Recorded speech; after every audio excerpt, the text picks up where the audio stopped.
আমরা তাহলে ক্লাস শুরু করি। আমরা শুরু করব অর্থনীতি প্রথম পত্রের প্রথম অধ্যায় এবং প্রথম অধ্যায়ের অনেকগুলো টপিকস আছে। প্রথম দিকে টপিকসগুলো আমরা শুরু করছি। তাহলে আমরা ক্লাস শুরু করি। প্রথমত হলো যে উৎপাদন সম্ভাবনা রেখা। তো আমাদের প্রথম টপিকস হলো যে উৎপাদন সম্ভাবনা রেখা। তো উৎপাদন সম্ভাবনা রেখা কি? তো এই উৎপাদন সম্ভাবনা রেখার ইংরেজি হলো প্রোডাকশন পসিবিলিটি কার্ভ। প্রোডাকশন হলো উৎপাদন, পসিবিলিটি হলো সম্ভাবনা, আর কার্ভ মানে তো রেখা, এটা আমরা সবাই জানি। তো এই উৎপাদন সম্ভাবনা রেখার ইংরেজি হলো প্রোডাকশন পসিবিলিটি কার্ভ। সংক্ষেপে উৎপাদন সম্ভাবনা রেখাকে পিপিসি দ্বারা প্রকাশ করা হয় বা শুধু পিপিসি বলা হয়।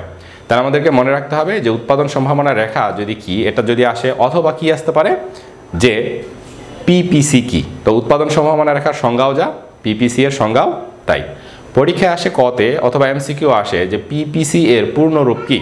তো পিপিসি এর পূর্ণরূপ হলো প্রোডাকশন পসিবিলিটি কার্ভ। মনে রাখবে, ভীষণ ভীষণ ইম্পর্টেন্ট। তাহলে উৎপাদন সম্ভাবনা রেখার ইংরেজি হলো প্রোডাকশন পসিবিলিটি কার্ভ। আর এটা উৎপাদন সম্ভাবনা রেখা দিয়েও আসতে পারে, সংক্ষেপে শুধুমাত্র পিপিসি দিয়েও আসতে পারে। আর পিপিসির পূর্ণরূপ হলো প্রোডাকশন পসিবিলিটি কার্ভ, যার বাংলা হলো উৎপাদন সম্ভাবনা রেখা। তো উৎপাদন সম্ভাবনা রেখা বলতে কি বুঝি? তো প্রথমত বিষয়টা বোঝা লাগবে। যদি বোঝো তাহলে 100% নিশ্চিত অ্যান্সার করতে পারবে, আর যদি না বোঝো তাহলে লিখতে পারবে না। আসলে অর্থনীতি কখনো মুখস্থ রাখা যায় না। অর্থনীতি বুঝে পড়তে হয়। যে বুঝতে পারে সে 100% লিখতে পারবে, যে বুঝতে পারবে না তার দ্বারা লেখা সম্ভব না। আসলে অর্থনীতি কোনো বানিয়ে লেখার মতো বিষয় না যে আমি একবার দুইবার পড়লাম এরপরে আমি এটা বানিয়ে লিখতে পারবো। এটা আসলে অর্থনীতিতে কখনো হয় না। এই জন্য অর্থনীতির বিষয়গুলো বুঝে পড়তে হয়। যদি তোমরা বোঝো তাহলে অ্যান্সার করতে পারবে। আর এই বোঝার জন্য অবশ্যই রেগুলার ক্লাসে জয়েন করতে হবে। আজকে ক্লাস করলাম, আজকের ক্লাসের সাথে সম্পর্কিত হবে পরের ক্লাসটি। তাহলে আজকে যে জয়েন করবে না সে কিন্তু পরের ক্লাসটি বুঝবে না। আর আজকে যে যুক্ত হলো, আজকের ক্লাসটি যে করবে সে পরের ক্লাসটি অবশ্যই খুব ইজিলি বুঝতে পারবে। তো অর্থনীতি হলো বুঝে পড়ার একটা বিষয়, এবং অর্থনীতি বুঝতে পারলে খুব ভালো লাগে। যদি বুঝতে পারো বিষয়গুলো তাহলে খুব মজা করে পড়া যায়। আর আমি যে বলছিলাম যে খুব মজা করে আমরা চিত্র আঁকতে শিখবো, কীভাবে খুব সহজে চিত্র আঁকা যায় এবং চিত্রের বর্ণনা কীভাবে 3 থেকে 4 লাইনের মধ্যে করা যায়, সেই টেকনিকটা আমি তোমাদেরকে বলে দেবো। সকল প্রশ্নের চিত্রভিত্তিক যে বর্ণনা, সেই বর্ণনাগুলো 3 থেকে 4 লাইনের মধ্যে আমরা শেষ করতে পারবো। তাহলে আমাদের প্রথম টপিক হলো উৎপাদন সম্ভাবনা রেখা। এই উৎপাদন সম্ভাবনা রেখার সংজ্ঞা কি সেটা যদি আমি তোমাদেরকে একটু বুঝিয়ে দিই তাহলে তোমরা ইজিলি এটাকে লিখতে পারবে। তাহলে একটু বোঝার চেষ্টা করো। মনে করো যে আমার এই একখণ্ড জমি আছে, এই একখণ্ড জমি আছে। তো এই একখণ্ড জমিতে আমি চাইলে ইচ্ছা মতো যে কোনো দ্রব্য উৎপাদন করতে পারি। প্রথমত ধরে নাও যে এই জমিতে আমি কি উৎপাদন করব? ধান উৎপাদন করব। আমরা সবাই জানি এই জমিতে একটা নির্দিষ্ট পরিমাণে ধান উৎপাদন হয়। তো এই জমিতে যদি শুধু ধান উৎপাদন করি, ধরে নিলাম যে ধান উৎপাদন হয় আমার 40 মণ। কত মণ ধান উৎপাদন হলো? 40 মণ। তাহলে আমি যখন শুধু ধান উৎপাদন করতেছি তখন কিন্তু আর অন্য কোনো দ্রব্য উৎপাদন হচ্ছে না, শুধু কি উৎপাদন হচ্ছে? ধান উৎপাদন হচ্ছে। তাহলে ধরে নিলাম সর্বোচ্চ 40 মণ ধান উৎপাদন হলো। এইবার আমি ওই জমিতে পাট উৎপাদন করব। যদি পাট উৎপাদন করি, ধরে নিলাম সর্বোচ্চ পাট উৎপাদন হয় 20 মণ। তাহলে ধান যদি উৎপাদন করি তাহলে সর্বোচ্চ 40 মণ ধান উৎপাদন হয়। আর যদি পাট উৎপাদন করি তাহলে সর্বোচ্চ 20 মণ পাট উৎপাদন হয়। তাহলে যদি ধান উৎপাদন করি তাহলে আর এটা উৎপাদন করা যাবে না। আর যদি এটা উৎপাদন করি অর্থাৎ পাট উৎপাদন করি তাহলে আর ধান উৎপাদন করতে পারবো না। তাহলে আমি সর্বোচ্চ 40 মণ ধান উৎপাদন করতে পারি অথবা সর্বোচ্চ 20 মণ পাট উৎপাদন করতে পারি। এবার আমি যদি মনে করি যে না আমি দুটোই উৎপাদন করব, তাহলে আমি কি করব? তাহলে আমি এরকম করতে পারি যে অর্ধেক জমিতে ধান আর অর্ধেক জমিতে পাট উৎপাদন করব। তাহলে অর্ধেক জমিতে যদি ধান উৎপাদন করি তাহলে ধান উৎপাদন কত হবে? ধান উৎপাদন হবে 20 মণ অর্ধেক জমিতে যদি ধান উৎপাদন করি। আর বাকি অর্ধেক জমিতে যদি পাট উৎপাদন করি তাহলে পাটের উৎপাদন কত হবে? 10 মণ। তাহলে দেখো আমি যখন শুধু ধান উৎপাদন করতেছি তখন সর্বোচ্চ পরিমাণ ধান উৎপাদন হচ্ছে কতটুকু? 40 মণ। যখন পাট উৎপাদন করতেছি তখন সর্বোচ্চ পরিমাণ পাট উৎপাদন হচ্ছে কতটুকু? 20 মণ। আর আমি অর্ধেক জমিতে ধান আর অর্ধেক জমিতে পাট উৎপাদন করতে চাচ্ছি। তাহলে অর্ধেক জমিতে যদি ধান উৎপাদন করি তাহলে 20 মণ ধান হয় আর পাট উৎপাদন হয় 10 মণ। এই বিষয়গুলো যদি আমি একটা রেখার মাধ্যমে দেখাই তাহলে সেটাকে বলা হচ্ছে উৎপাদন সম্ভাবনা রেখা। কিভাবে একটা রেখার সাহায্যে দেখাতে পারি একটু দেখো। তাহলে এই যে এটাকে বলে লম্ব অক্ষ আর এটাকে বলে ভূমি অক্ষ, মনে রাখতে হবে এটাকে বলে ভূমি অক্ষ আর এটাকে বলে লম্ব অক্ষ। আমরা বলি এটাকে কখনো এক্স অক্ষ আর এটাকে বলি ওয়াই অক্ষ, যে যেভাবে মনে রাখতে পারো, কোনো অসুবিধা নাই। তাহলে এটা হলো ভূমি অক্ষ আর এটাকে বলি লম্ব অক্ষ। আমি সবসময় বলি যে এটা ভূমি অক্ষ আর এটা হলো লম্ব অক্ষ। এইদিকে যদি আমি ধানের উৎপাদনগুলো দেখাতে চাই, তাহলে ধান উৎপাদন সর্বোচ্চ কতটুকু হয়? ধরে নিলাম ধানের উৎপাদন সর্বোচ্চ যেহেতু 40 মণ হয়, তাহলে এইখানে হলো সেই 40 মণ ধান, এখানে সেই 40 মণ ধান উৎপাদন হলো। তাহলে এইদিকে ধানের উৎপাদন। এখন আমি যদি পাট উৎপাদন করি, তাহলে পাটের উৎপাদন এই দিকে দেখাই। তাহলে এই দিকে পাট উৎপাদন করলে সর্বোচ্চ ধরে নিলাম পাট উৎপাদন, এখান থেকে এই দিকে যত যাব পাটের উৎপাদন বাড়বে। এই জায়গায় পাট উৎপাদন হলো 20 মণ। তাহলে এই দিকে হলো ধানের উৎপাদন সর্বোচ্চ 40 আর এই দিকে হলো পাটের উৎপাদন সর্বোচ্চ 20। এবার আমি কি করছি, অর্ধেক জমিতে ধান আর অর্ধেক জমিতে পাট উৎপাদন করছি। তাহলে অর্ধেক জমিতে যেহেতু ধান উৎপাদন করছি, তাহলে ধানের উৎপাদন 20 মণ কোথায় হবে? ধরে নিলাম এখানে। আর পাটের উৎপাদন 10 মণ কোথায় হবে? ধরে নিলাম এইখানে 10 মণ। তাহলে তখন আমি কি করব, এখান থেকে এই দিকে আর এখান থেকে এই দিকে দুটো রেখা টানবো। এই যে 20 মণ পাট উৎপাদন করলাম, আর এখানে আমরা কি পাইলাম, অর্ধেক জমিতে ধান আর অর্ধেক জমিতে পাট উৎপাদন করলাম, আর সর্বোচ্চ পাট উৎপাদন। এই যে বিন্দুগুলো যোগ করে আমরা যে রেখা পাচ্ছি, এটাকেই বলা হচ্ছে সংক্ষেপে পিপিসি, অর্থাৎ প্রোডাকশন পসিবিলিটি কার্ভ। আমরা কি বুঝলাম, যে আমরা ধান একটা জমিতে সর্বোচ্চ কত মণ উৎপাদন করতে পারি।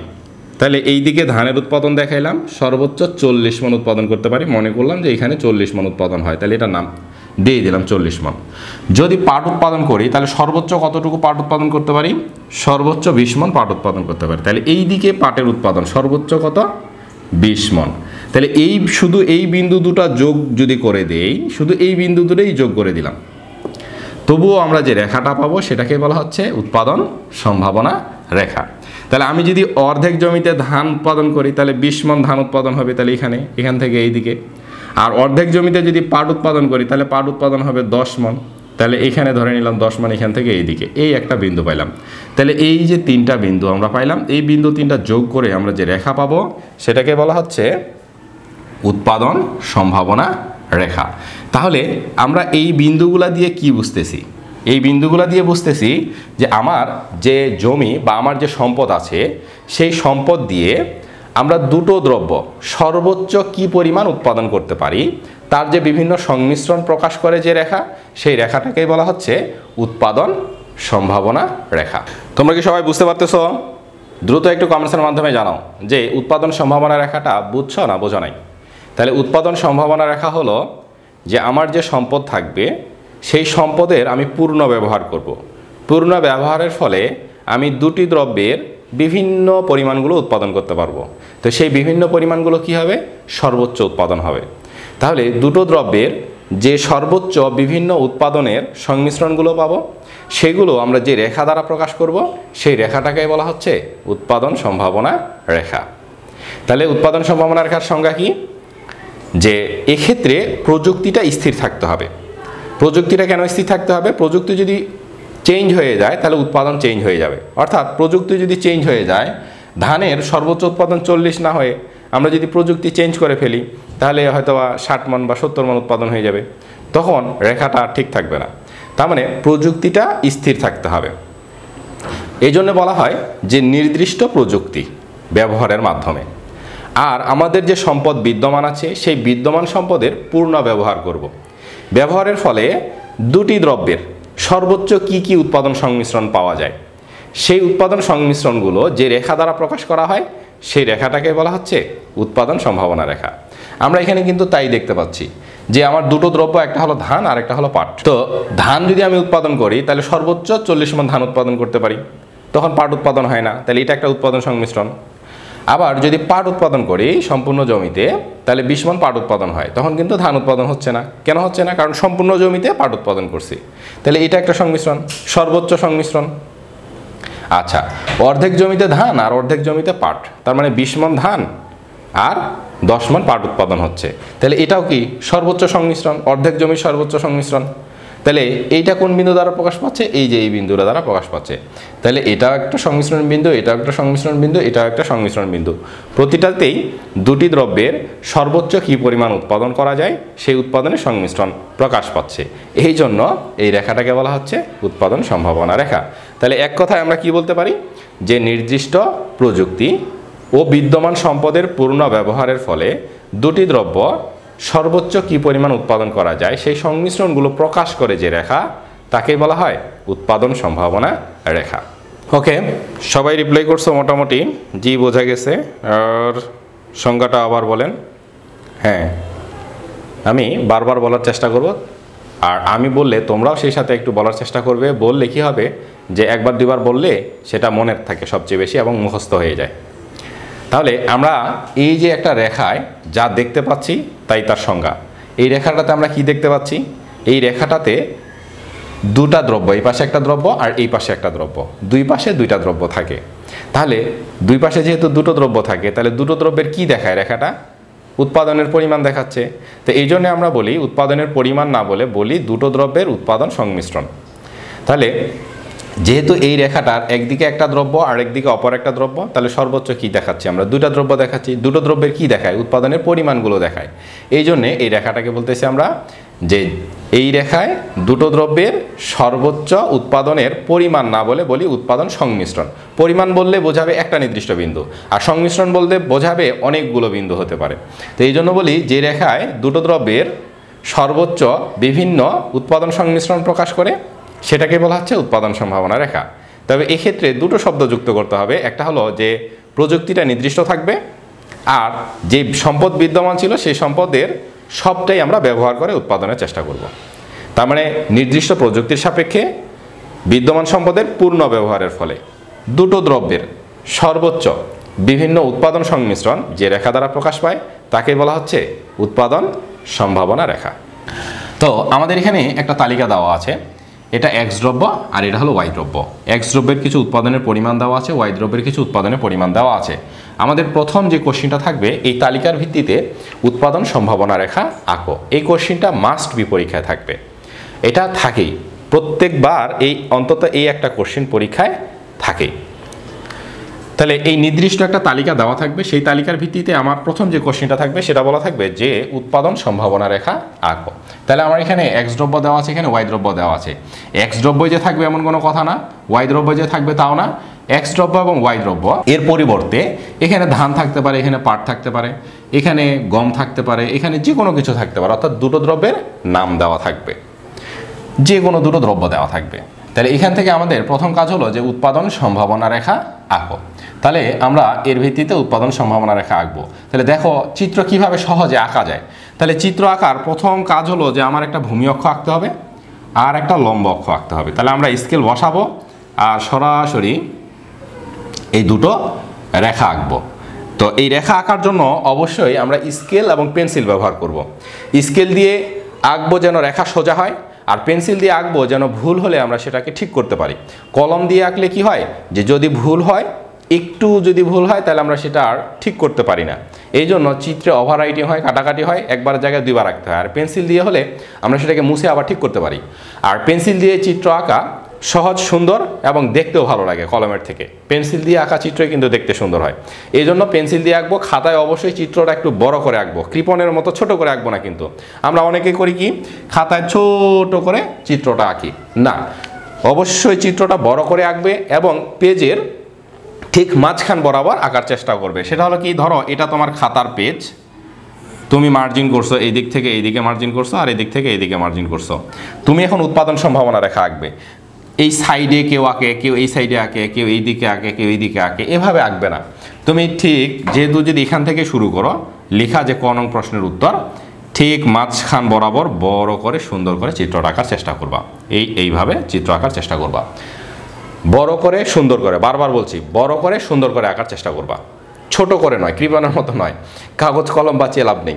তো বড় করে চিত্র আঁকার চেষ্টা করবা, তাহলে চিত্র দেখতে সুন্দর হয় এবং এক্সামিনার নম্বর দেয় ভালো। আর চিত্র যদি ছোট করে আঁকে, সুন্দর করে না আঁকে, তো এক্সামিনার যদি পছন্দ না হয় তাহলে নম্বর কম দিয়ে দিতে পারে। তো এই জন্য আমরা এই যে খাতার ঠিক মাঝখান বরাবর চিত্র আঁকবো এবং একটু বড় করে সেই চিত্রটা আঁকার চেষ্টা করব। তা এখন এখানে হলো এক্স দ্রব্য, এখানে হলো ওয়াই দ্রব্য। আমরা স্বভাবত এটাকে বলি ভূমি অক্ষ অথবা এক্স অক্ষ, আর এটাকে বলি আমরা লম্ব অক্ষ বা ওয়াই অক্ষ। তাহলে যেহেতু এই দিকে আমরা এটাকে এক্স অক্ষ বলি, তাহলে যদি এক্স দ্রব্য দিয়ে দেওয়া থাকে তাহলে আমরা এই দিকে সেই এক্স দ্রব্যটাই দেখাবো। আর যদি অপর দ্রব্যটা ওয়াই দ্রব্য বলা থাকে, ওয়াই দ্রব্যের নাম দেওয়া থাকে, তাহলে আমরা অবশ্যই এই পাশে ওয়াই দ্রব্যটাকে দেখাবো। তাহলে এক্স দ্রব্য আর ওয়াই দ্রব্য যদি বলা থাকে তাহলে আমরা ভূমি অক্ষে এক্স দ্রব্য দেখাবো আর লম্ব অক্ষে ওয়াই দ্রব্য দেখাবো।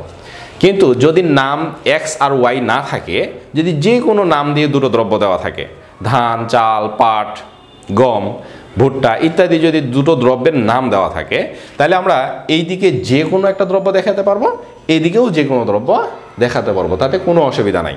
তো এটা যদি ধান থাকতো আর এটা যদি পাট থাকতো, তাহলে ধান আমি এপাশেও দেখাতে পারতাম, এপাশেও দেখাতে পারতাম, কোনো অসুবিধা নাই।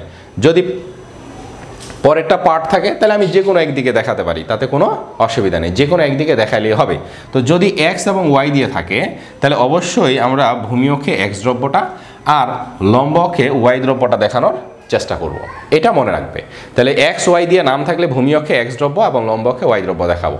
আর যদি দ্রব্যের অন্য কোনো নাম দিয়ে দ্রব্য দেওয়া থাকে তাহলে যে কোনো একদিকে যে কোনো একটা দেখালেই হবে, কোনো অসুবিধা নেই। তাহলে এইদিকে এক্স দ্রব্য, এইদিকে ওয়াই দ্রব্য। তো এক্স দ্রব্যের সর্বোচ্চ পরিমাণ কত? 24। তাহলে এইদিকে আমরা সংখ্যা কাউন্ট করব। তাহলে সর্বোচ্চ যেহেতু 24, তাহলে আমরা কিভাবে সংখ্যা কাউন্ট করব?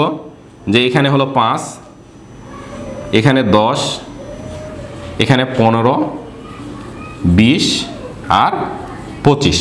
তো আমরা এইভাবে নির্দিষ্ট গ্যাপগুলো নিব সমান সমান এবং সংখ্যার ডিস্টেন্সটাও নিব সমান সমান, এটা মনে রাখতে হবে। অনেকে কি করে যে এখানে 0 আছে, 10 আছে, 20 আছে, 24, তাহলে 10, 20 আর 24 নিলাম। এইভাবে রেখা আঁকলে রেখার অ্যাকচুয়াল শেপ কখনোই পাওয়া যাবে না এবং ওই রেখায় আমরা নম্বর পাবো না। যেমন এক্স দ্রব্যের পরিমাণ 0, 10, 20, 24 দেওয়া আছে। তোমরা পরীক্ষার খাতায় কি করো, যে যেহেতু 10 দেওয়া আছে তাহলে 10 নিলাম, তারপরে 20 দেওয়া আছে 20 নিলাম, তারপরে 24 নিলাম। এইভাবে রেখা আঁকো। বেশিরভাগ পরীক্ষার খাতায় আমি দেখি যে তোমরা এইভাবে রেখাগুলো আঁকো।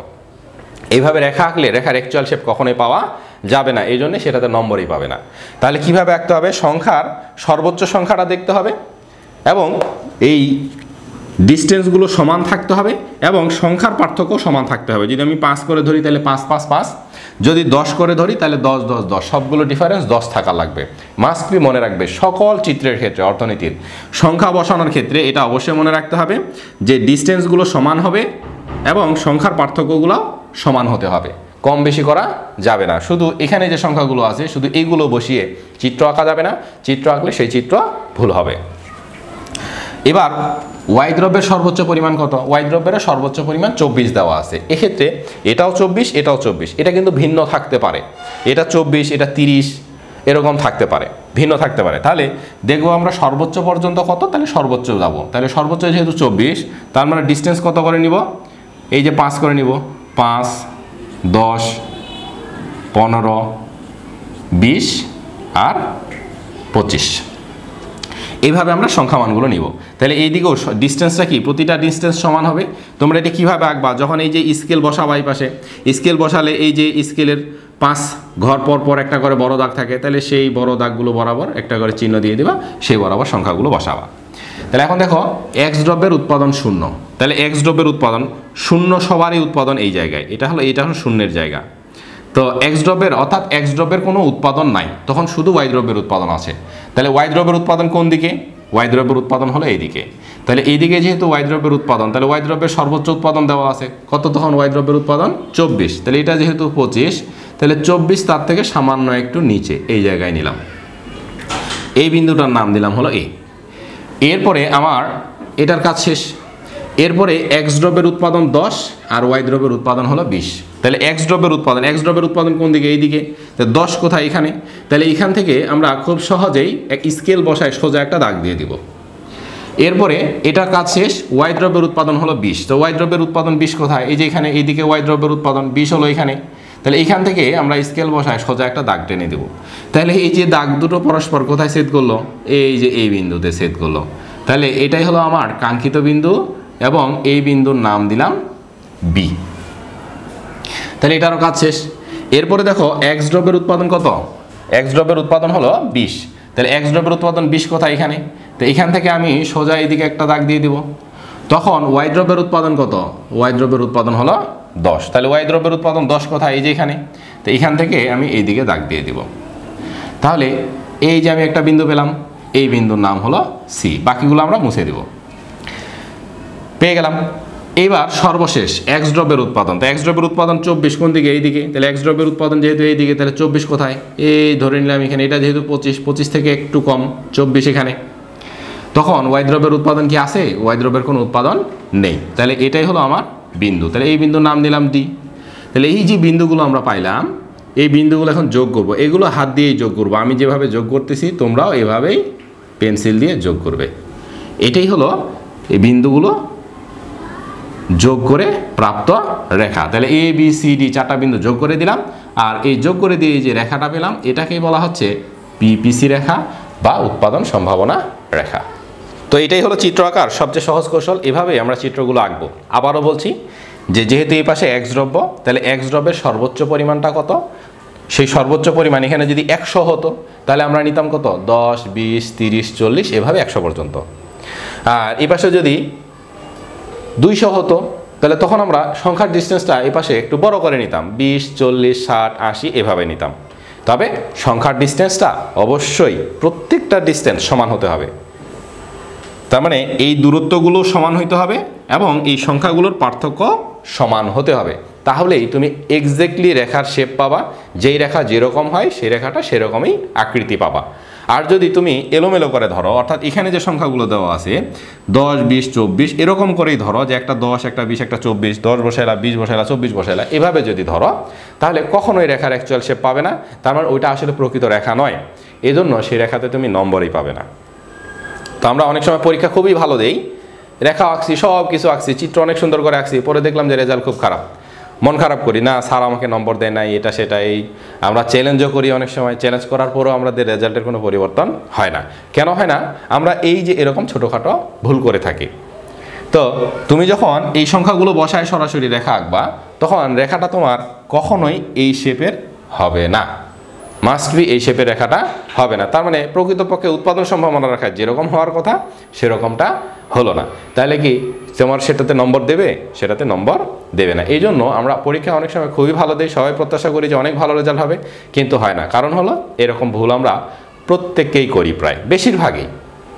যারা জানি তারা করি না, কিন্তু যারা জানি না তারা বেশিরভাগই আমরা এই ভুলটা করি।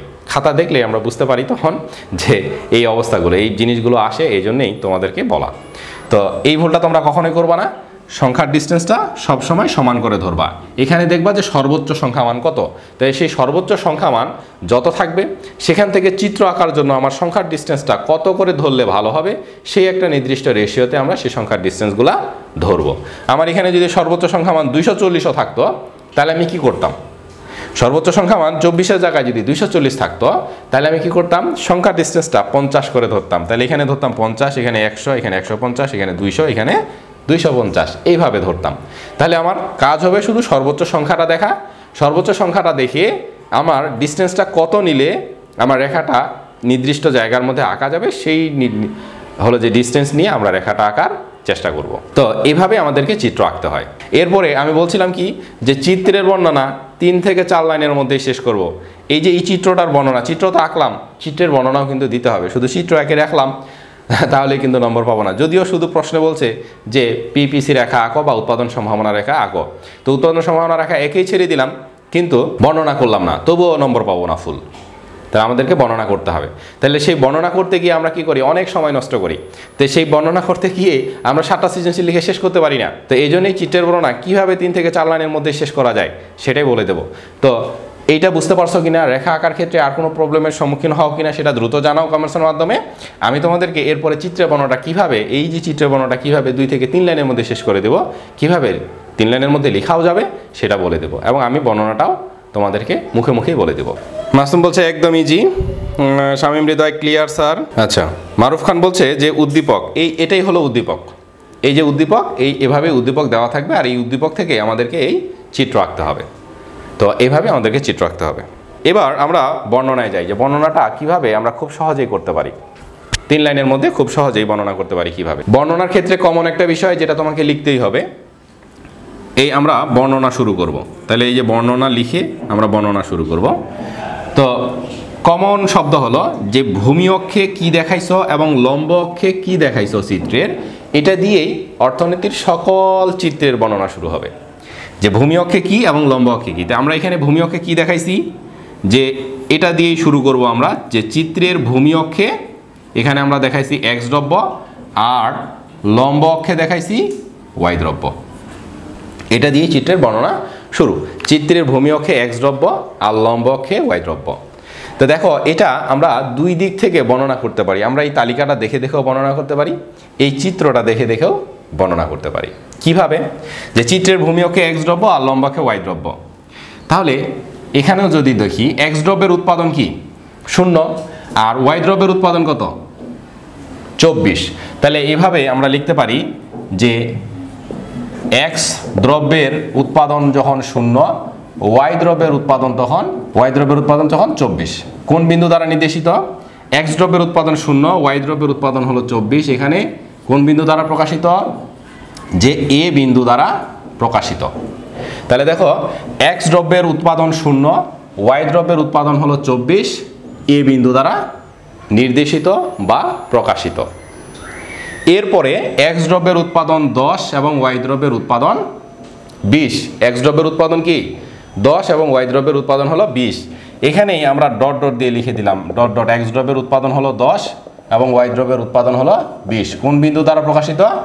বি বিন্দু দ্বারা প্রকাশিত। দেখো খুব সহজেই লিখে ফেলতে পারবো আমরা। তো এইগুলো ডট ডট দিতে তো আর আমাদের সময় লাগে না। পরবর্তীতে কি দেখতে পাচ্ছি? এক্স দ্রব্যের উৎপাদন হলো 20 এবং ওয়াই দ্রব্যের উৎপাদন 10। একই লাইন লিখবো, এক্স দ্রব্যের উৎপাদন হলো 20, ওয়াই দ্রব্যের উৎপাদন হলো 10। কোন বিন্দু দ্বারা প্রকাশিত? সি বিন্দু দ্বারা। শুধু সংখ্যাগুলো বসাবো আর বিন্দুটা বসাবো, বাকিগুলো সব প্রথম ওই যে এক লাইন লিখলাম, লেখার পরে বাকিগুলো ডট ডট দিয়ে লিখে দেবো। এরপরে এক্স দ্রব্যের উৎপাদন হলো 24। তাহলে এক্স দ্রব্যের উৎপাদন সর্বোচ্চ কত 24, আর ওয়াই দ্রব্যের উৎপাদন তখন 0, বিন্দু হলো ডি। দেখো আমার মনে হয় এটা 2 মিনিটও লাগবে না লিখতে। তাহলে এই যে ডি বিন্দু সর্বশেষ। এরপরে সর্বশেষ লাইন হলো আমার কি, আমরা কি কি বিন্দু পাইলাম? A B C R D. তো A B C O D বিন্দু যোগ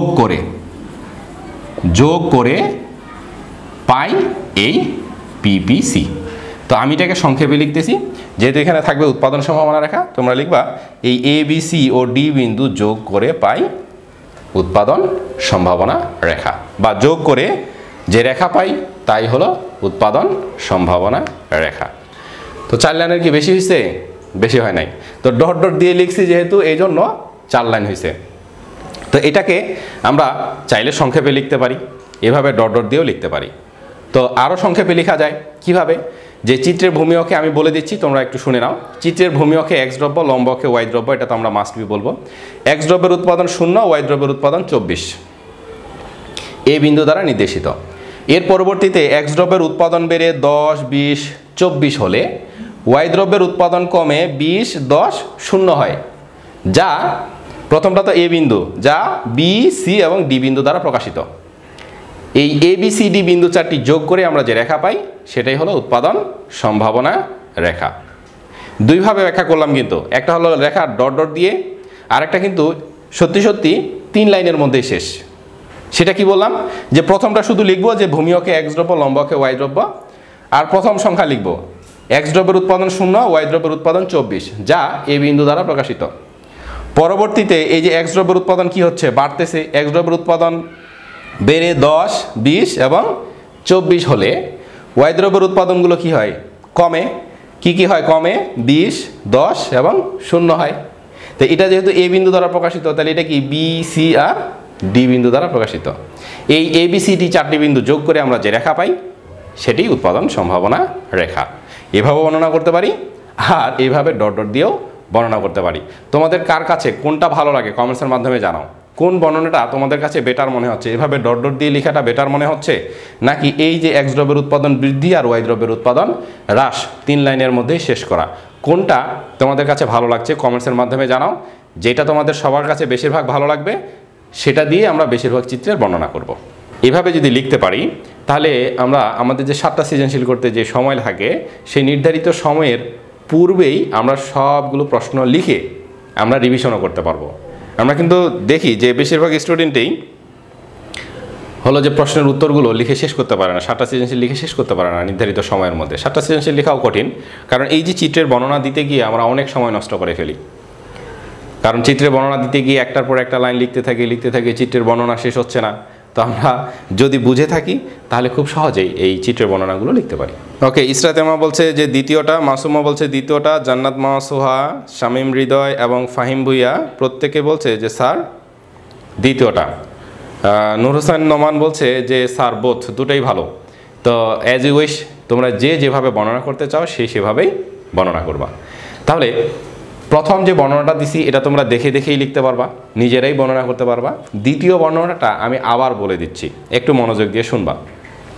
যে চিত্রের ভূমি অক্ষে এক্স দ্রব্য এবং লম্ব অক্ষে ওয়াই দ্রব্য, এভাবে আমরা সব চিত্রের বর্ণনা শেষ করব 2 থেকে 3 লাইনের মধ্যেই। তাহলে ভূমি অক্ষে এক্স দ্রব্য, লম্ব অক্ষে ওয়াই দ্রব্য। তাহলে প্রথম এইটা থেকেই তো আমরা রেখাটা আঁকছি, এই জন্য এটা দেখেই বর্ণনা করব। তাহলে প্রথম আমরা দেখতেছি কি, যে যেহেতু এটা এক্স দ্রব্য, এক্স দ্রব্যের উৎপাদন যখন 0, ওয়াই দ্রব্যের উৎপাদন তখন 24। কোন বিন্দু দ্বারা প্রকাশিত? এই যে এ বিন্দু দ্বারা প্রকাশিত। এর পরবর্তীতে কি হচ্ছে, এক্স দ্রব্যের উৎপাদন এই যে নিচের দিকে যত যাচ্ছে এক্স দ্রব্যের উৎপাদন কিন্তু বাড়ছে। এই জন্যই আমরা লিখতেছি যে এক্স দ্রব্যের উৎপাদন পরবর্তীতে এক্স দ্রব্যের উৎপাদন বেড়ে 10, 20 এবং 24 হলে ওয়াই দ্রব্যের উৎপাদন কমে 20, 10 এবং 0 হয়, যা BCD বিন্দু দ্বারা প্রকাশিত। এই ABCD 4টি বিন্দু যোগ করেই আমরা যে রেখা পাই, তাই উৎপাদন সম্ভাবনা রেখা, অর্থাৎ সেটাই হলো উৎপাদন সম্ভাবনা রেখা। আচ্ছা, সবাই বলছে, বেশিরভাগই কমেন্টস করছে যে দ্বিতীয়টা ভালো। হ্যাঁ, দ্বিতীয়টা অবশ্যই ভালো। ওই যে বললাম যে এইভাবে যদি বর্ণনা করতে শিখি তাহলে প্রত্যেকটা চিত্রের বর্ণনা 3 লাইনের মধ্যে শেষ করতে পারবো। আবার অনেক সময় এখানে অনেক বেশি সংখ্যা থাকে, তখন আমরা এই যে ডট ডট দিয়ে লেখার যে প্র্যাকটিসটা করলাম, এটাতে এখানে সংখ্যা যত বেশি থাকবে ওইখানে তত লাইন হবে। তো এই জন্য সংখ্যা যখন বেশি থাকে, আমরা যখন 3rd চ্যাপ্টার পড়বো সেখানে থাকে মোট ব্যয় রেখা, গড় ব্যয় রেখা, প্রান্তিক ব্যয় রেখা, ওখানে অনেকগুলো সংখ্যামান থাকে। তারপরে ক্রমহ্রাসমান প্রান্তিক উৎপাদন বিধি, ক্রমহ্রাসমান প্রান্তিক উপযোগ বিধি, এগুলো যখন পড়ি ওখানে কিন্তু তালিকাও অনেক বড় থাকে, সংখ্যা অনেক বেশি থাকে। তো ওইখানে চিত্রের বর্ণনা করতে গিয়ে লাইন অনেক বেশি হবে। তো ওইখানে যদি আমরা দ্বিতীয় টেকনিকটা ইউজ করি তবুও ওইখানে ওই 3 লাইনের মধ্যেই শেষ করা সম্ভব হবে। শামীম মৃদু বলছে স্যার লিখে দিলে ভালো হতো, তোমাদেরকে আমি একটা নোটেই দিয়ে দিব। বলছি যে সব হলো যে ক্লাসের PDF নোট দিয়ে দিব, এই নোট দিয়ে দিব। নোটে বর্ণনাগুলো লেখা আছে, 2ভাবেই লেখা আছে, তোমাদের যার যেটা ভালো লাগে তোমরা সেটা করে নিবে। এখন আমরা এটার উত্তর করব, সেই সাথে আমরা এটাও জানতে পারবো এই প্রশ্নের উত্তর আর এই প্রশ্নের উত্তর সেম, আর এইটা ওর মাঝে আমরা বুঝে নেব। তো একটু মনোযোগ দিয়ে বোঝার চেষ্টা করবে যে এটা থাকবে ঘতে। তো এটা যদি ঘতে থাকে তাহলে কিভাবে অ্যান্সার করব। তাহলে দেখো, এইরকম যদি কোশ্চেন থাকে ঘ নঙ্গে যে x = 10, y = 10 ও x = 20, y = 20, এরকম যে কোনো সংখ্যা দিয়ে যদি এটা একটা বিন্দু আর এটা একটা বিন্দুর কথা বলবে, এই বিন্দুগুলোতে উৎপাদন সম্ভব কিনা ব্যাখ্যা করো। তো এই ঘ নং প্রশ্নের উত্তর করার জন্য এটা যদি ঘতে থাকে তাহলে আমাকে অবশ্যই এই উৎপাদন সম্ভাবনা রেখাটা অবশ্যই আবার আঁকতে হবে। তা আমি মুছে দিলাম এই জন্যেই যে তোমরা দেখো কিভাবে রেখা আঁকা খুব সহজেই, সেটা তোমাদের প্র্যাকটিস হবে এবং সংখ্যাগুলো কিভাবে ধরা যায় সেটাও বুঝতে পারবে, সেই সাথে বর্ণনাটাও সহজ হবে তোমাদের কাছে। তাহলে এইটা যদি ঘ নং কোশ্চেনে থাকে তাহলে অবশ্যই কি করতে হবে, আমাদেরকে এই উৎপাদন সম্ভাবনা রেখার চিত্রটা আবার আঁকতে হবে। এই সংখ্যাগুলোর প্রেক্ষিতেই আগে আঁকতে হবে, এখানে যে সংখ্যাগুলো আছে সেই সংখ্যাগুলো দিয়েই আবার আঁকতে হবে। তাহলে এই পাশে আমরা কি দেখাবো, অবশ্যই এক্স দ্রব্য, আর এই পাশে কি দেখাবো, এই পাশে আমরা দেখাবো ওয়াই দ্রব্য। তাহলে কি দেখব, এক্স দ্রব্যের সর্বোচ্চ পরিমাণ কত। আবারও বলছি, কি দেখব, এক্স দ্রব্যের সর্বোচ্চ পরিমাণ কত, 24। তাহলে আমরা সংখ্যার ডিসটেন্স কত করে নিব, তাহলে আমরা সংখ্যার ডিসটেন্স নিব 5, 10, 15, 20 আর 25। তোমরা অনেকেই প্রশ্ন করতে পারো যে 25 কেন নিচ্ছে, আমাদের তো সর্বোচ্চ সংখ্যা 24। যেহেতু আমি এই ডিস্টেন্সগুলো সমান ধরছি, 5, 10, 5, 5, 5 করে ডিস্টেন্স যেহেতু ধরছি, এই জন্যেই এই জায়গায় অর্থাৎ 25 পর্যন্তই আমরা যাব। এরপরে রেখা যেখানে আঁকা দরকার সেখানেই আঁকবো। তাহলে ওয়াই দ্রব্যেরও সর্বোচ্চ উৎপাদন 25, তাহলে এই পাশেও আমরা সেম ধরবো 5, 10, 15, 20 আর 25 যেভাবে আঁকছি। এই যে প্রথম সংখ্যা মান দুটো দিয়ে যে এক্স দ্রব্যের উৎপাদন 0, 0 মানে এক্স দ্রব্যের কোনো উৎপাদনই নেই, তো তখন কার উৎপাদন আছে? শুধু ওয়াই দ্রব্যের উৎপাদন আছে। ওয়াই দ্রব্যের উৎপাদন সর্বোচ্চ 24 দেওয়া আছে, তাহলে ওয়াই দ্রব্যের উৎপাদন কোন দিকে? এই যে এই দিকে। তাহলে এই দিকে ওয়াই দ্রব্যের সর্বোচ্চ উৎপাদন 24 কথা, এটা যেহেতু 25, তাহলে 25 থেকে একটু নিচে এই যে আমরা এই বিন্দুর একটা নাম দিলাম এ। এরপরে আমরা দ্বিতীয় জোড়া সংখ্যা মান দেখব। এক্স দ্রব্যের উৎপাদন যখন 10, ওয়াই দ্রব্যের উৎপাদন তখন 20। কি বলছি? তাহলে এক্স দ্রব্যের উৎপাদন 10 কথা এখানে, এখান থেকে সোজাসুজি স্কেল দিয়ে দাগ টেনে দেব। ওয়াই দ্রব্যের উৎপাদন তখন কত? 20 কোথা থেকে? এই যে এখানে, এদিকে ওয়াই দ্রব্যের উৎপাদন 20, এখানে এখান থেকে সোজা এইদিকে দাগ টেনে দেব। এটাই হলো রেখার আকার সবচেয়ে সহজ কৌশল। এরপরে এক্স দ্রব্যের উৎপাদন কত? 20। এক দ্রব্যের উৎপাদন 20 কোথায়? এখানে, তো এইদিকে দাগ টেনে দেবো, চোখ বন্ধ করেও দাগ টানা যায় এগুলো। এরপরে ওয়াই দ্রব্যের উৎপাদন কত? 10। তো ওয়াই দ্রব্যের উৎপাদন কোন দিকে? এইদিকে 10, এখানে, এখান থেকে এইদিকে দাগ টেনে দেবো এই, আর এগুলো অতিরিক্তগুলো এগুলো মুছে দিব। এরপরে সর্বশেষটা দেখো, এক্স দ্রব্যের উৎপাদন হলো 24, তাহলে এক্স দ্রব্যের উৎপাদন 24, এই হলো 20, এখানে হলো 25, তাহলে 24 এই একটু সামনে, আচ্ছা এটার নাম হলো সি, এই একটু সামনে। তখন ওয়াই দ্রব্যের উৎপাদন 0, এর মানে ওয়াই দ্রব্য উৎপাদন হয় না, তাহলে এটাই বিন্দু আমার, এটার নাম দিলাম আমি ডি। তাহলে এই যে বিন্দুগুলো আমরা খাতায় এভাবে ধীরে ধীরে হাত দিয়েই যোগ করব। তো এটা হলো উৎপাদন সম্ভাবনা রেখা, এটা উদ্দীপকের আলোকে প্রাপ্ত। তো আমার কোশ্চিন হলো যে এক্স 10 এবং সেই সাথে ওয়াই দ্রব্য 10 একক উৎপাদন করা সম্ভব কি সম্ভব না? তাহলে এক্স দ্রব্য 10 এবং ওয়াই দ্রব্য 10, এটার একটা বিন্দু আমরা পাবো। তো সেই বিন্দুটা কি হবে সেটা প্রথমে দেখব। এক্স 10, ওয়াইও 10, অর্থাৎ এক্স দ্রব্য যখন 10 একক উৎপাদন করি, ওয়াই দ্রব্য তখন 10 একক উৎপাদন হবে, এরকম একটা বিন্দু আগে নির্ণয় করি। তাহলে এক্স দ্রব্য 10 কোথায়? এই যে এখানে, তাহলে এখান থেকে এই দিকে যাব। ওয়াই দ্রব্য 10 কোথায়? এই যে ওয়াই দ্রব্য 10 এখানে, তাহলে এখান থেকে এই দিকে যাব। আমি এটাকে একটু ডার্ক করে দিচ্ছি। এই যে এক্স দ্রব্য, ওয়াই দ্রব্য 10 এইদিকে, আর এক্স দ্রব্য এখান থেকে এইদিকে। তাহলে আমরা বিন্দু পাচ্ছি কোথায়? এই যে এটা একটা বিন্দু পাচ্ছি। তাহলে এই বিন্দুটার আমরা একটা নাম দেই, নাম দিলাম এফ। বুঝতে পারছো কিনা? এটা নাম পেয়ে গেলাম আমরা। এরপরে পরবর্তীতে বলছে কি, এক্স যখন 20, ওয়াই তখন 20, অর্থাৎ এক্স দ্রব্য 20 একক উৎপাদন হয়, ওয়াই দ্রব্য তখন 20 একক উৎপাদন হয়। তাহলে এক্স দ্রব্য 20, ওয়াই দ্রব্য 20, তাহলে এক্স দ্রব্য 20 কোথায়? এই যে এখান থেকে এইদিকে যাই, এক্স দ্রব্যের উৎপাদন 20 এখানে। তাহলে এখান থেকে আমি কি করব? উপরের দিকে রেখা টানবো। ওয়াই দ্রব্য 20 কোথায়? এখানে, এই যে ওয়াই দ্রব্য 20, তাহলে এখান থেকে এই দিকে রেখা টানবো। আমি ডার্ক করে দিচ্ছি একটু, তাহলে এই দিকে রেখা টানলাম। তাহলে এই যে এক্স দ্রব্যের উৎপাদন 20 হলো এখানে, এখান থেকে এই দিকে রেখা টানলাম। ওয়াই দ্রব্যের উৎপাদন তখন 20 এখানে, এখান থেকে এই দিকে রেখা টানলাম। তাহলে রেখা দুটো মিলল কোথায়? এখানে। এই জায়গায় একটা বিন্দু পেলাম, এই বিন্দুটার নাম দিলাম আমরা ই। এখন দেখো কি বলছে, এক্স দ্রব্য 10 আর ওয়াই দ্রব্য 10, অর্থাৎ এক্স দ্রব্য 10 একক উৎপাদন করবো, ওয়াই দ্রব্য 10 একক উৎপাদন করবো। সেটা কোন বিন্দুতে? সেটা হচ্ছে এফ বিন্দুতে। এক্স দ্রব্য 20 এবং ওয়াই দ্রব্য 20 একক উৎপাদন করবো, সেটা কোন বিন্দুতে পাচ্ছি? এক্স 20 এখান থেকে আর ওয়াইও 20 এখান থেকে, সেটা হলো ই বিন্দুতে। এখন বলছে যে এই বিন্দু দুটো উৎপাদন করা সম্ভব নাকি সম্ভব নয়। তাহলে এখন আমাদের প্রশ্ন হচ্ছে কি, যে উৎপাদন সম্ভব কিনা ব্যাখ্যা করো। তাহলে উৎপাদন সম্ভব কিনা সেটা আমাদেরকে ব্যাখ্যা করতে বলছে। তাহলে দেখো আমরা প্রথমটা ব্যাখ্যা করব। কিভাবে ব্যাখ্যা করব? তাহলে ব্যাখ্যা হলো যে এক্স দ্রব্যের উৎপাদন কত? 10, আর ওয়াই দ্রব্যের উৎপাদন কত? 10। তাহলে এক্স দ্রব্যের উৎপাদন 10, ওয়াই দ্রব্যের উৎপাদন 10, এর সংমিশ্রণ বিন্দু, এর সংমিশ্রণ বিন্দু। সংমিশ্রণ বিন্দু কি? সংমিশ্রণ বিন্দু হলো এফ। তাহলে এই যে সংমিশ্রণ বিন্দু এফ, তাহলে এই এফ বিন্দুতে উৎপাদন করা সম্ভব কিনা। তাহলে এক্স ইকুয়াল 10, ওয়াই ইকুয়াল 10, সংমিশ্রণ বিন্দু হলো এফ। তাহলে এই এফ বিন্দুতে উৎপাদন সম্ভব, এক্স বিন্দুতে উৎপাদন সম্ভব, কিন্তু এক্স বিন্দুতে অর্থাৎ এই এফ বিন্দুতে উৎপাদন সম্ভব, কিন্তু এই এফ বিন্দুতে কোনো দেশ, জাতি বা সমাজ কেউ উৎপাদন করবে না। কেন উৎপাদন করবে না সেটা একটু বুঝে নাও। সেটা যদি বোঝো তাহলে নিজেই বর্ণনা করতে পারবা। সেটা কি দেখো, এক্স দ্রব্যের উৎপাদন 10, ওয়াই দ্রব্যের উৎপাদনও 10, এই সংমিশ্রণ বিন্দু হলো এফ। এখন দেখো আমি কি চাইলে এই এক্স দ্রব্যের উৎপাদন এই দিকে গেলে বাড়াইতে পারতাম, ওয়াই দ্রব্যের উৎপাদন এই দিকে গেলে বাড়াইতে পারতাম। কেন? আমরা উৎপাদন সম্ভাবনা রেখায় কি জানছি, যে উৎপাদন সম্ভাবনা রেখায় যে দুটি দ্রব্য সর্বোচ্চ বিভিন্ন সংমিশ্রণ কতটুকু উৎপাদন করা যায় সেটা নির্দেশ করে। অর্থাৎ উৎপাদন সম্ভাবনা রেখা দুটো দ্রব্যের সর্বোচ্চ উৎপাদনের পরিমাণগুলো প্রকাশ করে।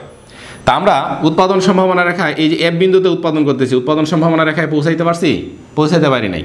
যে এখান থেকে এই দিকে গেলেও উৎপাদন সম্ভাবনা রেখা অনেক দূরে, তার মানে আমরা এই এক্স দ্রব্যের উৎপাদন আরও বাড়াইতে পারতাম। এখান থেকে যদি এই দিকে যাই, দেখো উৎপাদন সম্ভাবনা রেখা আরও অনেক উপরে, এর মানে হচ্ছে যে ওয়াই দ্রব্যের উৎপাদনও আরে বাড়াইতে পারতাম। তার মানে কি বোঝাচ্ছে, যে এই যে এফ বিন্দুটা এটাতে উৎপাদন করা সম্ভব, কিন্তু আমি চাইলে কিন্তু আরও উৎপাদন বাড়াইতে পারতাম, এইদিকেও আরও উৎপাদন বাড়াইতে পারতাম। তাই উৎপাদন সম্ভব, কিন্তু উৎপাদন কি করে না। করে না কেন? কারণ এক নাম্বার কারণ, তাহলে এই এফ বিন্দুটাতে কি আমাদের উৎপাদন সর্বোচ্চ হয়নি। কেন? আমি এখান থেকে এই দিকে গেলেও কিন্তু উৎপাদন সম্ভাবনা রেখার এই বিন্দু পর্যন্ত যাইতে পারতাম, যেখানে সর্বোচ্চ উৎপাদন পাওয়া যায়। এখান থেকে এই দিকে গেলে উৎপাদন সম্ভাবনা রেখাকে এই জায়গায় স্পর্শ করতেছে, যেখানে সর্বোচ্চ উৎপাদন, অর্থাৎ উৎপাদন সম্ভাবনা রেখা আর বিন্দুগুলো সর্বোচ্চ উৎপাদন নির্দেশ করে। এর মানে হলো যে এখান থেকে এইদিকেও যাওয়া যেত, এখান থেকে এইদিকেও যাওয়া যেত, অর্থাৎ এক্স এবং ওয়াই আরও বেশি বেশি উৎপাদন করা যাইতো। কিন্তু এফ বিন্দু উৎপাদন সম্ভাবনা রেখার ভেতরের দিকে অবস্থান করতেছে, অর্থাৎ অনেক ভেতরের দিকে। এর মানে হচ্ছে যে আমি সর্বোচ্চ যে পরিমাণ উৎপাদন করতে পারতাম, সেই সর্বোচ্চ পরিমাণ উৎপাদন হচ্ছে না, তার চেয়ে কম উৎপাদন হচ্ছে। কেন? সেটা উৎপাদন সম্ভাবনা রেখার ভেতরের দিকে। আবারও বলছি, সর্বোচ্চ উৎপাদন পাওয়া যায় এই উৎপাদন সম্ভাবনা রেখায়, তাহলে এর থেকে ভেতরে উৎপাদন কি হবে? কম হবে। তাহলে এমনি তো আমরা বুঝতেছি যে এখান থেকে এইদিকে গেলেও উৎপাদন বাড়তো, এখান থেকে এইদিকে গেলেও উৎপাদন বাড়তো, তার মানে এফ বিন্দুতে উৎপাদন হচ্ছে কিন্তু উৎপাদন কম হচ্ছে। এর মানে এখানে আমরা সর্বোচ্চ উৎপাদন পাই না, তার মানে উৎপাদন কি হয় না? সর্বোচ্চ হয় না। এটা হলো এক। দ্বিতীয়ত, উৎপাদন সর্বোচ্চ হচ্ছে না। কেন উৎপাদন সর্বোচ্চ হচ্ছে না? এর মানে হলো যে আমার যা সম্পদ ছিল সেই সম্পদগুলো আমি সম্পূর্ণরূপে ব্যবহার করি নাই। বিষয়টা হলো এরকম, যে আমার এই যে জমিটা ছিল, এই জমিটাতে যদি আমি সর্বোচ্চ পরিমাণ উৎপাদন করতাম, তাহলে হয় এখানে, নাহলে এখানে উৎপাদন হইতো। তা আমি এই যে এক্স একক 10 আর ওয়াই 10 উৎপাদন করতেছি, এর মানে হচ্ছে যে আমার উৎপাদন সর্বোচ্চ হয়নি। অর্থাৎ আমি অল্প একটু জমিতে এক্স দ্রব্য উৎপাদন করছি আর অল্প একটু জমিতে ওয়াই উৎপাদন করছি, এই জমিটা ফেলে রাখছি, এই জন্যই আমার উৎপাদনটা সর্বোচ্চ হয়নি, উৎপাদন কম হয়েছে। তাহলে এই যে উৎপাদন, এই জমিটা ব্যবহার করলাম না, এই জমিটা ফেলে রাখলাম, তার মানে আমি কি করলাম? আমার যে সম্পদ ছিল, অর্থাৎ এই যে জমি ছিল, সেই জমিটা আমি পূর্ণরূপে ব্যবহার করিনি। তার মানে এখানে কি হচ্ছে? সম্পদের পূর্ণ ব্যবহার হয় না। তার মানে কি বুঝলাম? যে এই এফ বিন্দুতে উৎপাদন সম্ভব হলেও এখানে কোনো দেশ, ব্যক্তি বা সমাজ উৎপাদন করে না। কারণ কি? এক নাম্বার কারণ হলো যে সেখানে উৎপাদন সর্বোচ্চ হয় না। দুই নাম্বার কারণ হলো উৎপাদন সর্বোচ্চ না হওয়ার যে কারণ, সেই কারণ। অর্থাৎ তার মানে আমরা সম্পদগুলো আমাদের পূর্ণ ব্যবহার করিনি, তার মানে সম্পদের পূর্ণ ব্যবহার হয় না, অপূর্ণ ব্যবহার হয়। এখন দেখো, আমি এই সম্পূর্ণ জমিটাতে যদি চাষ করতাম, তাহলে মনে করো যে আমার 10 জন শ্রমিক লাগতো। সম্পূর্ণ জমিটাতে চাষ করলে আমার 10 জন শ্রমিক লাগতো। আমি কিন্তু এই এতটুকু জমিতে উৎপাদন করছি, এইটাতে উৎপাদন করি নাই। তাহলে আমার কি আর 10 জন শ্রমিক কাজে লাগবে? 10 জন শ্রমিক কাজে লাগবে না। তাহলে কয়জন লাগবে? ধরে নাও যে 6 জন শ্রমিক কাজে লাগলো। এর মানে কি? আমি সর্বোচ্চ 10 জন শ্রমিককে নিয়োগ দিতে পারতাম, কিন্তু আমি আমার সম্পূর্ণ সম্পদ ব্যবহার না করার কারণে আমি এই 10 জনকে নিয়োগ দেই নাই। কয়জনকে নিয়োগ দিছি? 6 জনকে নিয়োগ দিছি। তাহলে যতটা নিয়োগ দিতে পারতাম ততটা নিয়োগ দেই নাই, তার চেয়ে কম নিয়োগ দিছি। এইটাকে বলে অপূর্ণ নিয়োগ। এটাকে কি বলে? অপূর্ণ নিয়োগ। তার মানে এই এফ বিন্দুতে যদি উৎপাদন করে কোনো একটা দেশ, তাহলে সেই দেশে কখনোই পূর্ণ নিয়োগ হবে না। পূর্ণ নিয়োগ বলতে তাহলে এফ বিন্দুতে উৎপাদন সম্ভব, কিন্তু কোনো দেশ, ব্যক্তি, জাতি, সমাজ কেউ উৎপাদন করবে না। কারণ হলো এই পাঁচটা কারণ মনে রাখতে হবে। এই 5টা কারণ থেকে আমরা এমসিকিউ কমন পাবো। অথবা সরাসরি প্রশ্নে আসতে পারে যে এফ বিন্দু কি নির্দেশ করে, এমসিকিউ এফ বিন্দু কি নির্দেশ করে। তাহলে এফ বিন্দু কি নির্দেশ করে, এই 5টা কারণের মধ্যে থেকে যে কোনো একটা কারণ অপশনে থাকবে, যে অপূর্ণ নিয়োগ, বেকারত্ব, সম্পদের অপচয়, অথবা সম্পদের অপূর্ণ ব্যবহার, অথবা উৎপাদন সর্বোচ্চ হয় না। তার মানে সবচেয়ে বেশি থাকে অপূর্ণ নিয়োগ আর বেকারত্ব। তার মানে এফ বিন্দু কি নির্দেশ করে, এফ বিন্দু বেকারত্ব নির্দেশ করে। এফ বিন্দু কি নির্দেশ করে, অপূর্ণ নিয়োগ নির্দেশ করে। তো বুঝতে পারছো কিনা জানাও। আর এর মধ্যে তোমাদের কোনো কোশ্চিন আছে কিনা সেটাও জানাও, দ্রুত কমেন্টসের মাধ্যমে জানাও। কে বুঝছো আর কে বোঝো নাই, বুঝতে পারছো কিনা আগে সেটা জানাও। তারপরে ই বিন্দুর ব্যাখ্যা দিচ্ছি। আর তোমরা যদি ক্লাসটা শেষ করো দেখবা যে তোমাদের আর কোনো প্রশ্ন করারই থাকবে না আসলে। আমি তো ই বিন্দুর ব্যাখ্যা এখনও দিই নাই, ই বিন্দুর ব্যাখ্যা যখন দিব তখন ক্লিয়ার হয়ে যাবে। যেইটার ব্যাখ্যা দিছি সেটাতে কোনো প্রশ্ন আছে কিনা সেটা জানাও। নুসরাত জাহান বলছে ক্লিয়ার। সেলিম বলছে 4 নাম্বারটা আবার বলবেন। 4 নাম্বারটা হলো বেকারত্ব। তো এইটা অপূর্ণ নিয়োগের সাথেই সম্পর্কিত। অপূর্ণ নিয়োগটা যদি বোঝো তাহলে বেকারত্ব তো অবশ্যই ক্লিয়ার। ধরো তোমার 1 একর জমি আছে, 1 একর জমির মধ্যে তুমি অর্ধেক জমিতে চাষ করলা আর অর্ধেক জমি কি চাষ করলা না। তাহলে এই 1 একর জমিতে যদি সম্পূর্ণরূপে চাষ করতা তাহলে তোমার ধরো যে 12 জন শ্রমিক কাজ করতে পারতো। তো এখন অর্ধেক জমি তুমি মাত্র চাষ করছো, তাহলে তোমার কি আর 12 জন শ্রমিকের দরকার আছে? 12 জন শ্রমিকের দরকার নাই। 12 জন শ্রমিকে যদি নিয়োগ দাও তাহলে তো অর্ধেক কাজ করলেই হয়ে যাবে, তাহলে তো ওইটাও তো পূর্ণ কাজ হলো না। তাহলে দেখো সম্পূর্ণরূপে কাজ করার জন্য তোমার তাহলে 6 জন শ্রমিকের প্রয়োজন, কিন্তু সম্পূর্ণ জমিটাতে কাজ করার জন্য তোমার দরকার ছিল 12 জন শ্রমিকের, তুমি 12 জন লেবার নিয়োগ দিতে পারতা। এখন তুমি অর্ধেক জমিতে চাষ করতেছ, তাহলে 6 জন শ্রমিক নিয়োগ দিতে পারবা সর্বোচ্চ। তাহলে বাকি 6 জন কি হবে? বাকি 6 জন হলো বেকার পড়ে থাকবে। তো এরকম একটা দেশে যে পরিমাণ সম্পদ আছে সেই সম্পদগুলো যদি সম্পূর্ণরূপে ব্যবহার করতে পারে তাহলে দেশের সকল মানুষ কর্মসংস্থান পাবে। তো যদি কোনো দেশ ওই দেশের সম্পদগুলোকে সম্পূর্ণরূপে ব্যবহার করতে না পারে তাহলে কি হবে? অর্ধেক যদি ব্যবহার করে তাহলে অর্ধেক মানুষ কাজ পাবে, বাকি অর্ধেক বেকার থেকে যাবে। যেমন আমাদের বাংলাদেশে অনেক সোর্স থাকা সত্ত্বেও আমরা আমাদের জনগণকে সম্পূর্ণরূপে ব্যবহার করতে পারছি না, কর্মসংস্থান দিতে পারছি না, কারণ আমরা এখনও আমাদের যা সম্পদ আছে সেই সম্পদগুলোর পূর্ণ ব্যবহার করতে পারি না। এই জন্য আমাদের দেশে বেকারত্ব এখনও বেশি। যদি সম্পদগুলো পূর্ণরূপে ব্যবহার করতে পারতাম তাহলে হয়তোবা সবাইকে নিয়োগ দিতে পারতাম। তো এটাই বোঝাচ্ছে। অথবা তুমি যদি এইভাবে বোঝো যে তোমার একটা ফ্যাক্টরি আছে, সেই ফ্যাক্টরিতে 20 জন লোক কাজ করতে পারে, প্রতিদিন যদি 12 ঘন্টা কাজ করাও তাহলে 20 জন শ্রমিক কাজ করে। সকাল 8টা থেকে রাত 10টা পর্যন্ত কাজ করাচ্ছ, 10 ঘন্টা কাজ করলো প্রতিটা শ্রমিক।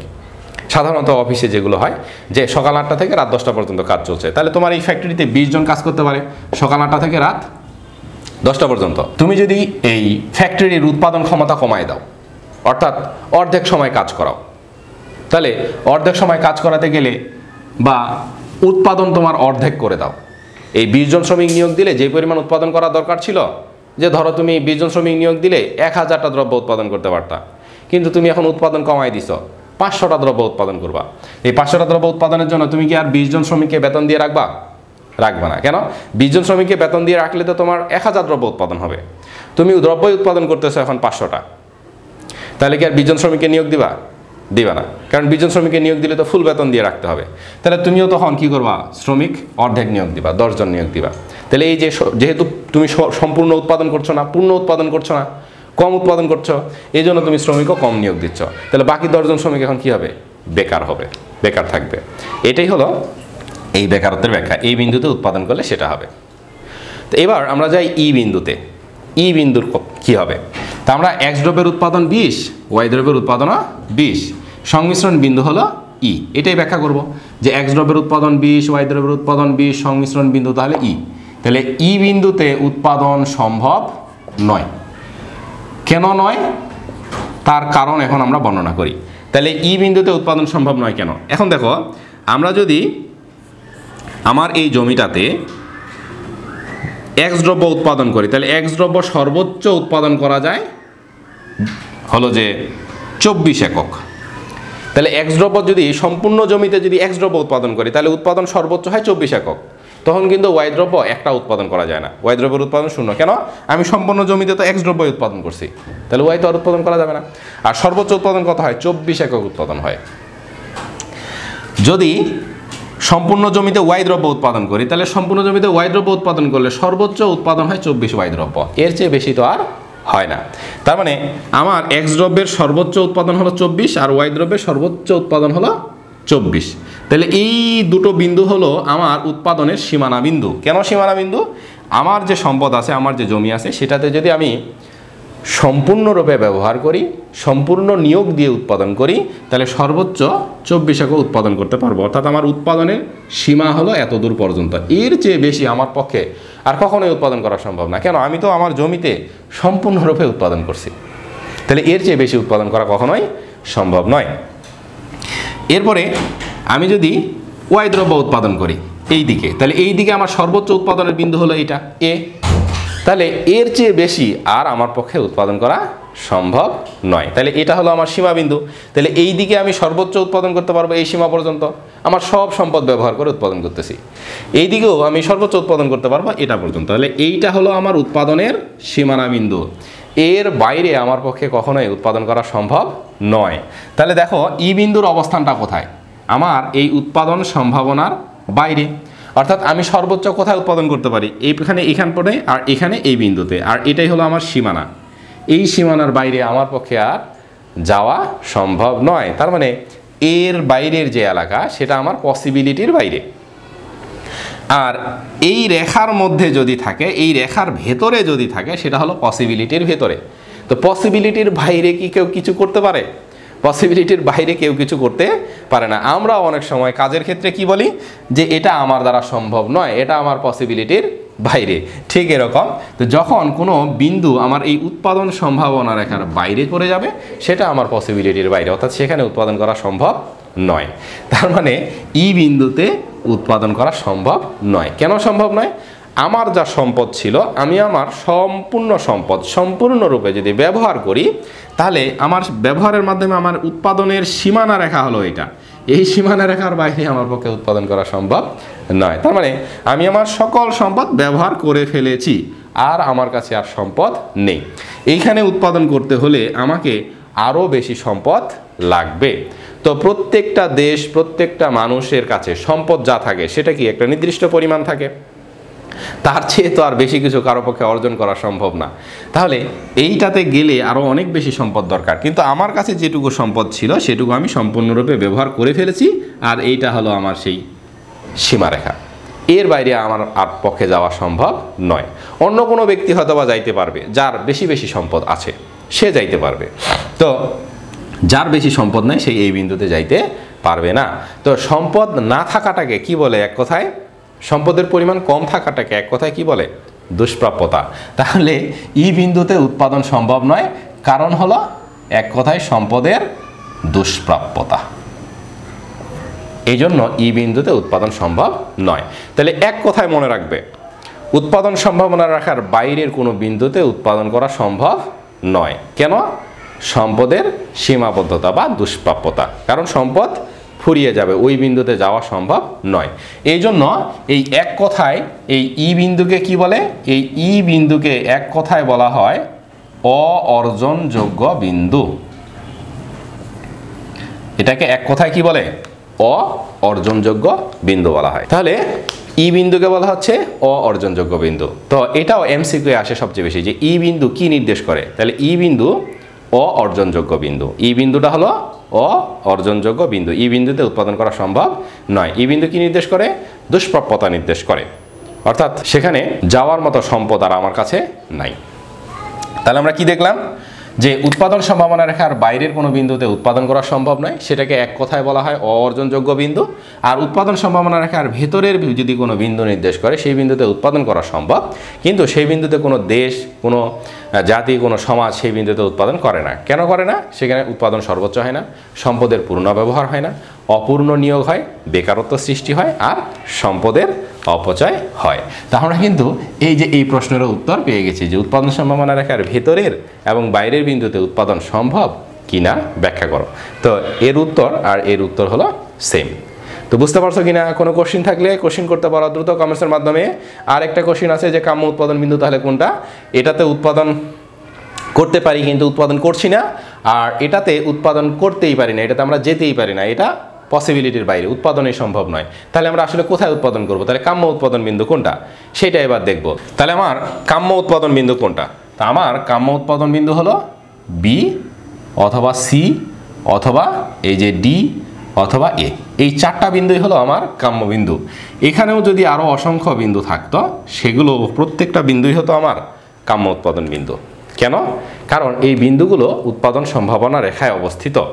আর আমরা যে উৎপাদন সম্ভাবনা রেখাটা পেয়েছি সেটা পেয়েছি কিভাবে? যে দুটো দ্রব্য সর্বোচ্চ কী পরিমাণ উৎপাদন করতে পারি এরকম অসংখ্য বিন্দু নিয়ে আমরা যে রেখাটা পাই সেটাই হলো উৎপাদন সম্ভাবনা রেখা। তার মানে এই উৎপাদন সম্ভাবনা রেখাটা আমার দুটো দ্রব্যের সর্বোচ্চ উৎপাদনের পরিমাণ নির্দেশ করে। তা আমরা কি কেউ কখনো কম উৎপাদন করতে চাই? উৎপাদন করলে কখনোই কম উৎপাদন করতে চাই না, সবাই চাই সর্বোচ্চ পরিমাণ কিভাবে উৎপাদন করা যায়। তাহলে সর্বোচ্চ উৎপাদন কোথায় পাওয়া যায়? এই সর্বোচ্চ উৎপাদন পাওয়া যায় এই উৎপাদন সম্ভাবনা রেখাতে। তাই উৎপাদন সম্ভাবনা রেখাতে যে কোনো বিন্দুই থাক না কেন সেই প্রত্যেকটা বিন্দুই হবে আমার কাম্য উৎপাদন বিন্দু। তাহলে আমার যদি এ বিন্দু হয় তাহলে এটাও হলো কাম্য উৎপাদন বিন্দু। কেন? এ বিন্দুতে ওয়াই দ্রব্যের উৎপাদনটা সর্বোচ্চ। আচ্ছা, ডিও আমার কাম্য উৎপাদন বিন্দু। কেন?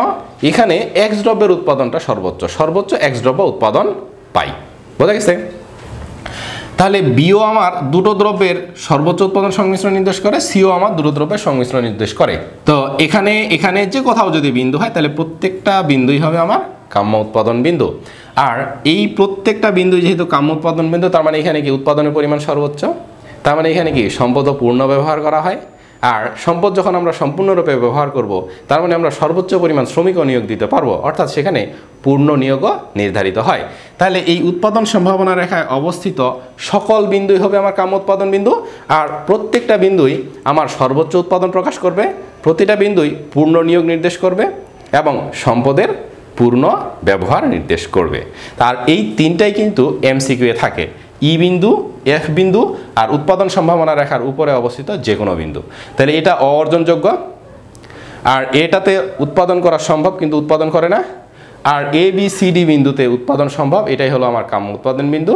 এটা পূর্ণ নিয়োগ নির্দেশ করে, এটা সম্পদের পূর্ণ ব্যবহার নির্দেশ করে, এটা সর্বোচ্চ উৎপাদন সংমিশ্রণ নির্দেশ করে। পূর্ণ নিয়োগ মানে আরেকটু বোঝাই দেন জান্নাত মামা সোহা। আর শামীম হৃদয় বলছে ই বিন্দুর কারণ দুইটা দিলে হবে নাকি? তো ই বিন্দুর কারণ একটাই, সেটা হলো দুষ্প্রাপ্যতা। অর্থাৎ মানুষের সম্পদ সীমিত, সম্পদ সীমিত থাকার কারণেই মানুষ চাইলেই যে কোনো উৎপাদন করতে পারে না, চাইলেই হলো যে পসিবিলিটির বাইরে গিয়ে উৎপাদন করতে পারে না। কখন উৎপাদন করতে পারবে? যদি সম্পদ অফুরন্ত সম্পদ থাকে তাহলে চাইলেই পসিবিলিটির বাইরে গিয়ে সে করতে পারবে। প্রত্যেকটা মানুষের কাছে তার যা সম্পদ আছে সেই সম্পদ তার কাছে সীমিত মনে হবে, সেই সম্পদ তার নির্দিষ্ট। সে চাইলেই তার চাওয়ার চেয়ে অর্থাৎ তার পসিবিলিটির চেয়ে বেশি কিছু নিতে পারবে না, উৎপাদনও করতে পারবে না। এই জন্য এটাকে বলা হচ্ছে দুষ্প্রাপ্যতা। কারণ একটাই দুষ্প্রাপ্যতা। আর ই বিন্দুটাকে বলা হয় অর্জনযোগ্য বিন্দু। পূর্ণ নিয়োগ মানে আরেকটু বোঝাই দেন। পূর্ণ নিয়োগ মানে হলো যে আমার এই যে জমি ছিল, এই জমিটুকু আমি যখন সর্বোচ্চ ব্যবহার করতেছি, সম্পূর্ণ জমি ব্যবহার করতেছি, তখন আমি মনে করি ধরে নিই যে আমি এই যে ডি বিন্দুতে উৎপাদন করতে পারতেছি এক্স দ্রব্য। যদি সম্পূর্ণ জমিতে ওয়াই দ্রব্য উৎপাদন করি তখন এ বিন্দুতে উৎপাদন করতে পারতেছি। যদি 50-50 উৎপাদন করি তাহলে যে কোনো একটা বিন্দুতে হবে, কম বেশি উৎপাদন করলে বিতে হবে, সিতে হবে। তার মানে এই যে আমার জমিটা আছে এটা আমি সম্পূর্ণরূপে ব্যবহার করতেছি, এটাকে বলা হচ্ছে সম্পদের পূর্ণ ব্যবহার। তাহলে আমার যতজন শ্রমিক দরকার ছিল আমি ঠিক ততজন শ্রমিককেই কাজে লাগাতে পারছি। তাহলে একটা দেশের ক্ষেত্রে যদি বিবেচনা করি তাহলে দেশের সকল সম্পদ যদি পূর্ণরূপে ব্যবহার করি তাহলে দেশের যত মানুষ আছে সবগুলোকে কী করতে পারবো? নিয়োগ দিতে পারবো, সবগুলোকে কাজে লাগাইতে পারবো, সবগুলোর কর্মসংস্থান হবে। এটাকে বলা হচ্ছে পূর্ণ নিয়োগ। তাহলে যখন আমি দেশের সকল সম্পদ সম্পূর্ণরূপে ব্যবহার করতে পারবো তখন দেশের সকল মানুষকেও কাজে লাগাতে পারবো, অর্থাৎ সকল মানুষই কাজে নিয়োজিত হবে, কেহই আর বেকার থাকবে না। সেই অবস্থাটাকে বলা হচ্ছে পূর্ণ নিয়োগ। তাহলে আমরা যদি ছোট্ট একটা জমির ক্ষেত্রেও বিবেচনা করি সেটাও হবে পূর্ণ নিয়োগ। তাহলে আমি সম্পদটা সম্পূর্ণরূপে ব্যবহার করছি, সর্বোচ্চ যতজন শ্রমিক কাজে লাগাইতে পারতাম ঠিক ততজন শ্রমিককে কাজেও লাগাচ্ছি, এটাকেই বলা হচ্ছে পূর্ণ নিয়োগ। আর এ, বি, সি এবং ডি এই প্রত্যেকটা বিন্দুই পূর্ণ নিয়োগ নির্দেশ করে। অর্থাৎ উৎপাদন সম্ভাবনা রেখার উপরের প্রত্যেকটা বিন্দু বা উপরিস্থ বলে, এটা কিন্তু উপরের বলতে আবার এটাকে বুঝিও না। উৎপাদন সম্ভাবনা রেখার উপরের মানে হচ্ছে উৎপাদন সম্ভাবনা রেখাতেই থাকতে হবে, উপরের মানে রেখাতেই, এর বাইরেও নয় এর ভেতরেই নয়। উপরে মানে হলো উৎপাদন সম্ভাবনা রেখাতে, আর বাইরে বলতে ই বিন্দু নির্দেশ করবে, আর ভেতরে বলতে এই যে এফ বিন্দুর মতো বিন্দু নির্দেশ করবে। উৎপাদন সম্ভাবনা রেখার উপরে বলতে কখনোই এই জায়গায় এইখানে থাকলে এটাকে মিন করবে না। উৎপাদন সম্ভাবনা রেখার উপরে বলতে উৎপাদন সম্ভাবনা রেখাতেই। তো এটা দুইভাবে থাকে যে উৎপাদন সম্ভাবনা রেখার উপরিস্থ বিন্দু কি নির্দেশ করে। তো উৎপাদন সম্ভাবনা রেখার উপরিস্থ বিন্দু মানে উৎপাদন সম্ভাবনা রেখার বিন্দুগুলোই। তাহলে এগুলো সম্পদের পূর্ণ ব্যবহার নির্দেশ করে, সর্বোচ্চ উৎপাদন নির্দেশ করে, আর পূর্ণ নিয়োগ নির্দেশ করে। উৎপাদন সম্ভাবনা রেখার বাইরে অর্জনযোগ্য, আর উৎপাদন সম্ভাবনা রেখার ভেতরে উৎপাদন সম্ভব, কিন্তু কোনো দেশ, ব্যক্তি, জাতি, সমাজ উৎপাদন করে না। কারণ ওই পাঁচটা কারণ আমাদেরকে লিখে দিতে হবে। তাহলে আমাদের কিন্তু শুধু এটাই একটা উদ্দীপক আকারে থাকতে পারে, এই চিত্রটাই আমাদের উদ্দীপক আকারে থাকতে পারে। তো এই চিত্রটা যদি উদ্দীপক আকারে থাকে, আমার প্রশ্ন থাকবে কি?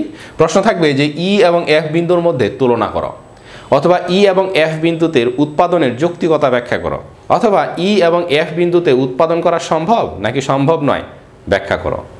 তাহলে ই এবং এফ যদি উৎপাদন করা না যায়, তাহলে উৎপাদনের কাম্য বিন্দু কোনটা ব্যাখ্যা করো। এই হবে কোশ্চেন। তাহলে আমরা কি দেখলাম?